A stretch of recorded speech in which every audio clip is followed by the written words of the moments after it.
Have you got any favorite drama movies? For me personally, drama has always played a special role.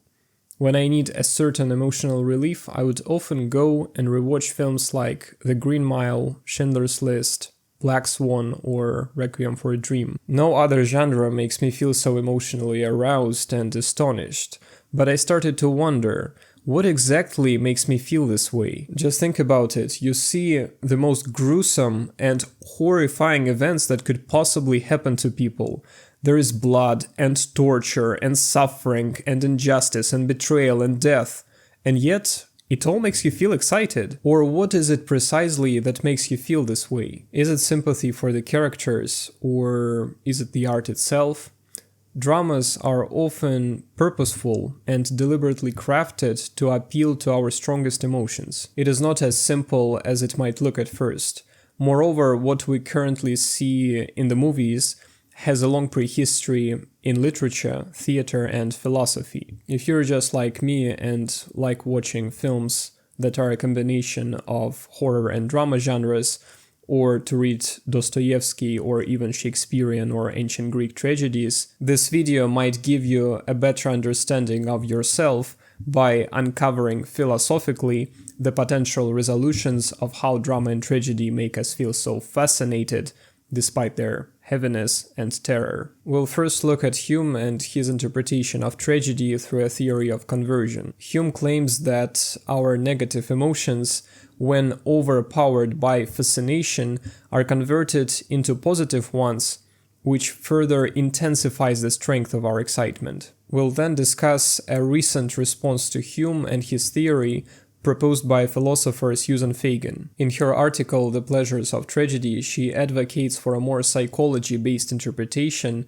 by showing how we can have different level responses to what we see. David Hume, in his essay on tragedy, states the paradox in the following way. It seems an unaccountable pleasure which the spectators of a well-written tragedy receive from sorrow, terror, anxiety, and other passions that are themselves disagreeable and uneasy.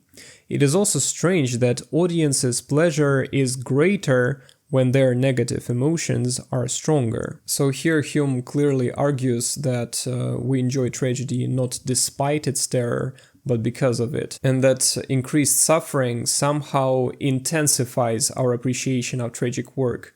The audience is pleased in proportion as they are afflicted. He suggests two potential resolutions to the paradox, proposed by two French intellectuals of the Enlightenment era. One by Jean-Baptiste Dubos, a prominent diplomat and art critic, and another by Fontenelle, a philosopher and a writer famous for his prose and his role in popularizing scientific ideas. Dubos believed that the reason we experience positive emotions is simply boredom with everyday events. When something out of place happens, it awakens our passions as a result of entertainment and a change of scenery. According to Hume, Dubos states, nothing is in general so disagreeable to the mind as the languid, listless state of indolence into which it falls upon the removal of all passions and occupation. Hume partly approves of this explanation. However, he notices that there are certain situations in which Dubos' approach would seem to be flawed. While the desire to experience something new and escape boredom can explain the delight we take in dramatic movies and literature, were some of their plots to take place in real life, we would likely not get any pleasure at all. Though, as Hume finally notices, it would be the most effective cure for languor and indolence. We don't feel excited when someone dies in real life, so Dubos' explanation that these passions arise simply out of natural desire to escape boredom does not apply in real-life circumstances, but it still somehow applies in tragedy. So Hume mentions another popular opinion by Fontenelle, who states that we can only derive such pleasure from works of fiction. Whatever dominion the senses and imagination may usurp over the reason, there still lurks at the bottom a certain idea of falsehood in the whole of what we see.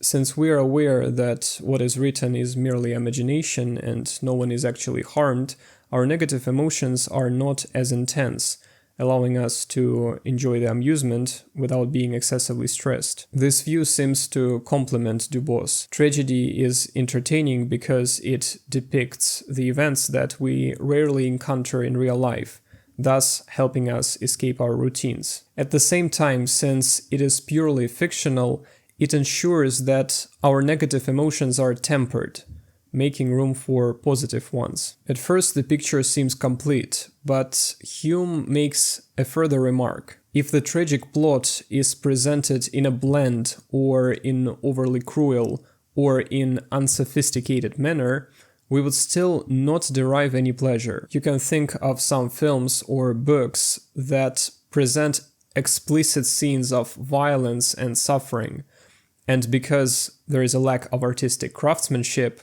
they often leave us feeling disgusted rather than uplifted. So elocution is key here. The details that a talented author puts in the work, the use of rhetoric, music, and well-developed plot, captivate us and bring satisfaction. So we've now described what makes tragedy so appealing. It helps us escape boredom since it presents something outside the ordinary. Since it is fictional, it alleviates the distress we might feel for someone who suffers within it. And additionally, a well-crafted work of drama or tragedy is highly artistic, offering a distinct kind of aesthetic pleasure. Although there is one question that still remains unanswered.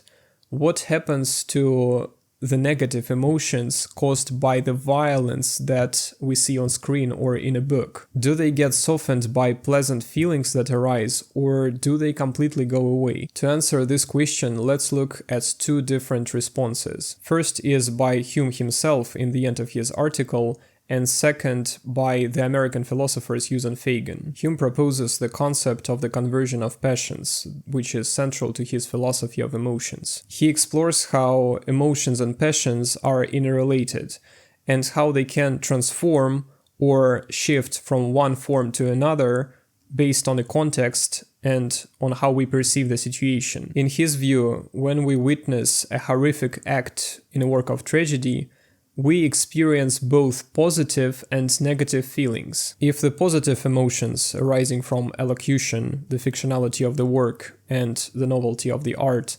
overpower the negative feelings of fear, distress, or anxiety, the latter emotions are transformed and the positive ones are reinforced. Thus, subordinate passions are converted into the predominant passions, and our suffering is alleviated or transformed by the positive emotions. Hume's observations are insightful, but there may still be some weaknesses in his theory. One of them is that while he provides a compelling explanation of how emotions in tragedy are interrelated and can be transformed, he does not explicitly explain how negative emotions like fear or sorrow are converted into positive emotions like pleasure. This is the point that Susan Feagin makes in her 1983 article, The Pleasures of Tragedy. It is not clear how the dominance of imagination and expression is to be achieved. She means that the mechanics of this conversion are never explained by Hume,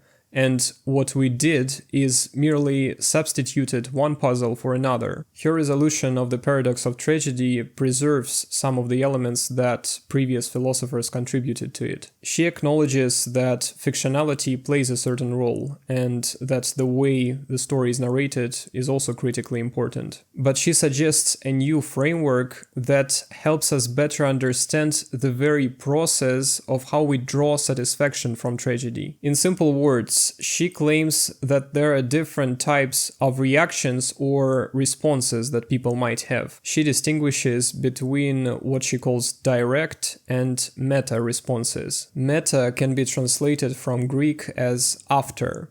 So meta responses are the ones that come after direct responses. For example, imagine your friend pisses you off by doing something annoying.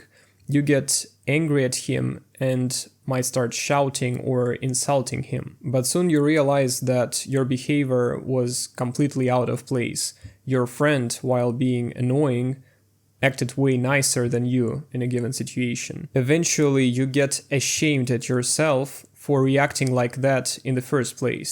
In this scenario, your anger is the direct response to your friend being annoying, and your feeling of shame is a meta-response that comes after analyzing your initial reaction. You can also think of someone slipping and falling in the street. In some cases it might look funny and you will even smile or giggle. But after you recognize the pain or embarrassment of a person who fell, your initial feeling of amusement will suddenly change to sympathy. And sympathy here will be the meta-response that comes after you reconsider the situation more deeply. By applying this principle to tragedy, we'll see that our pleasurable reactions to tragic works are these meta-responses that overpower the feeling of terror, horror, or anxiety. Once we get to know the characters, their story, and difficulties they had to go through, we may start feeling compassion for their destinies. And this deep compassion is what makes us shed tears. In her opinion, that is exactly the reason why tragedy is traditionally considered to be the highest genre. It appeals to our deepest human emotions, sympathy and compassion,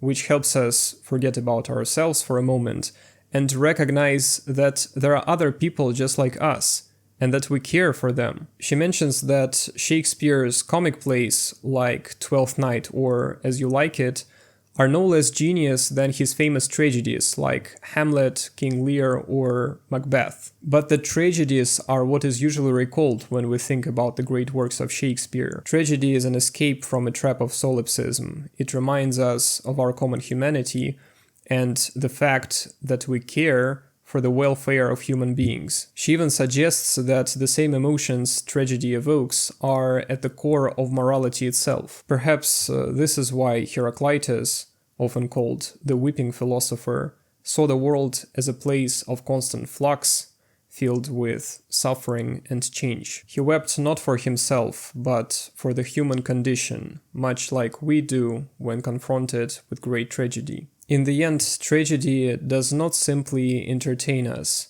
It reminds us that we are not alone in our emotions, our struggles, and our compassion. Thank you for watching this video. If you enjoyed it, like it and subscribe to the channel. See you in the next videos about philosophy.